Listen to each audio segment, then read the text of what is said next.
Tanghali na ang kain at ng agahan at tanghalian. Kain po tayo. Ito po ang aking ulam, langgonisa, adobong sitaw at okra. Yan po ang pamain. Kain po tayo. At may dala po si Rayli na pinaksiw na tamban. Yan po. Kain po tayo. Thank you kay Lord. At meron po akong alamang.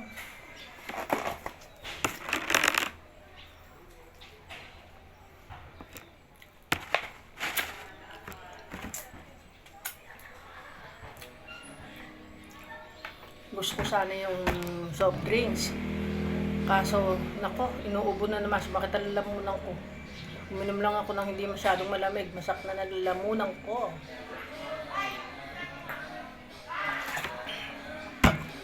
Kain. Thank you, Lord. Sa sobrang init, nakakatamad kumain. Kain po tayo.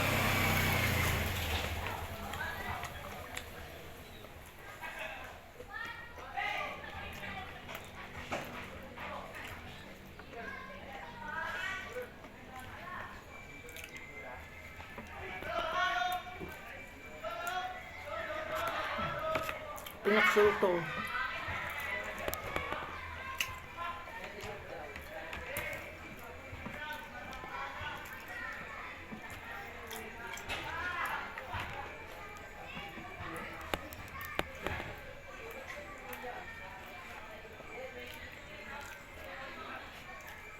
Hindi kasi ako nabili ng tamban kasi ang mga apo ko, ang mga anak ko, ang dami kasi tinik. Naku, lalong hindi kakain.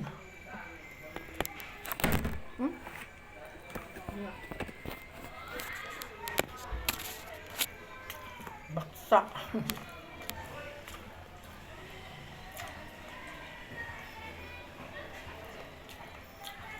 Sobrang init.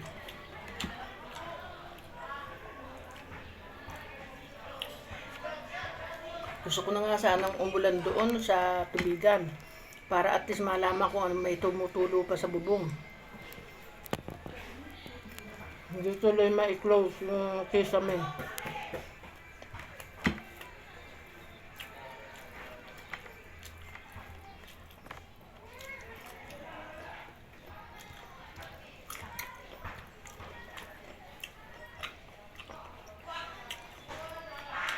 Nakakatuwa, no?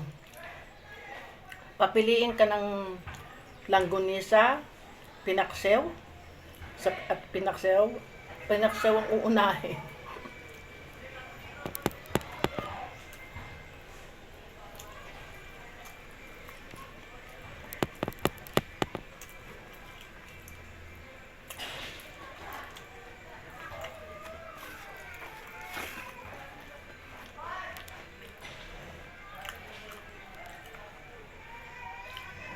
Talong sa pinaksew.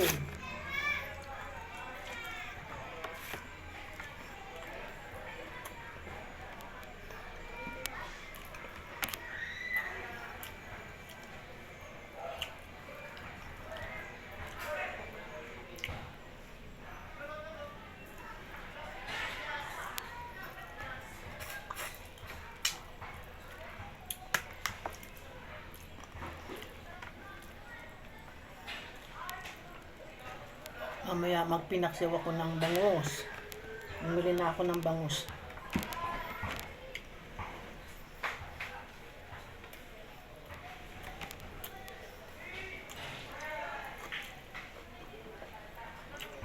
Kayo po, nakakain na.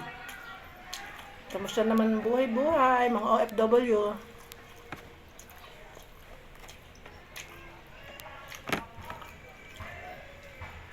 Lapit na ako umuwi ng Hong Kong. Dapat ng August po ang uwi ko, kaya lang kinancel ko dahil bumili ako ng panibagong ticket. Kasi nag-aalala ako, hindi pa tapos yung pinagagawa kong mga kwarto dun sa church before namin. Kaso, hindi pa rin may matapos ng totally tapos dahil bukas pa yung kisame niya dahil para ma-check hindi naman naulan kaya hindi ma-check kung mayroon pang tumutulo.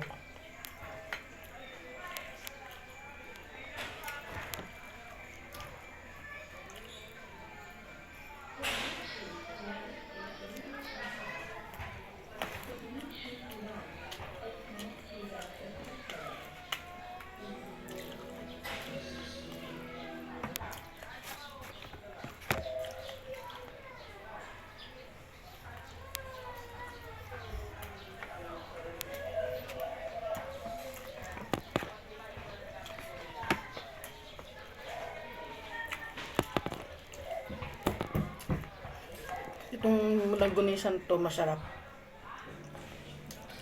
Order ako nito para dalhin ko sa Hong Kong para kay Bernal.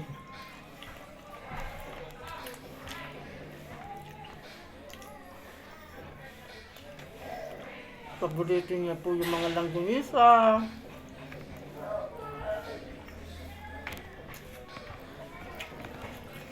Tosino.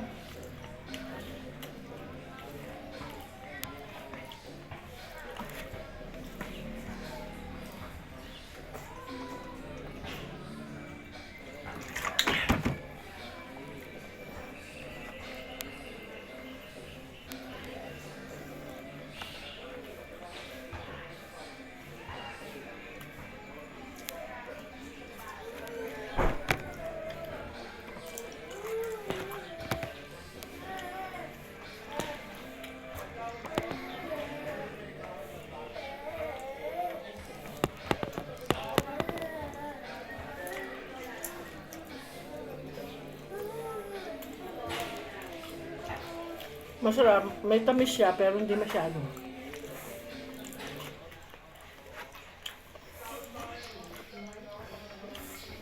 Nagligaya siya ng papa. Titi at si EJ, nagayan ko pa tsukuli. Jawa si EJ. Itago mo. Bawal. Tiyan ko pa to. Sabit pa tsukuli. Kayo si ano. Aya. Pagkano itatago mo, laruan mo, ang mga gamit mo kasi pakikialman ni RA.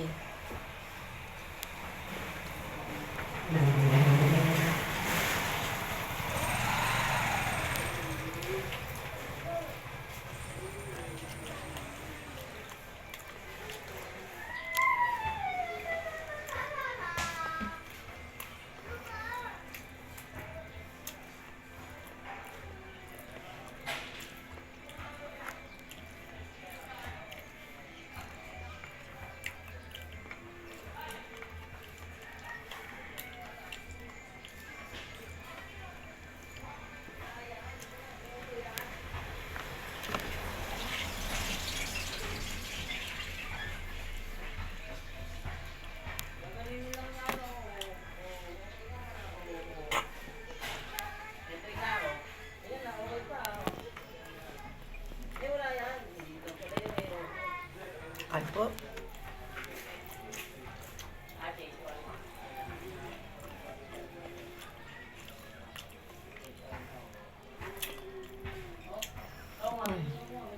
Tapos na po yung aking naubusin ko na lang po mamaya.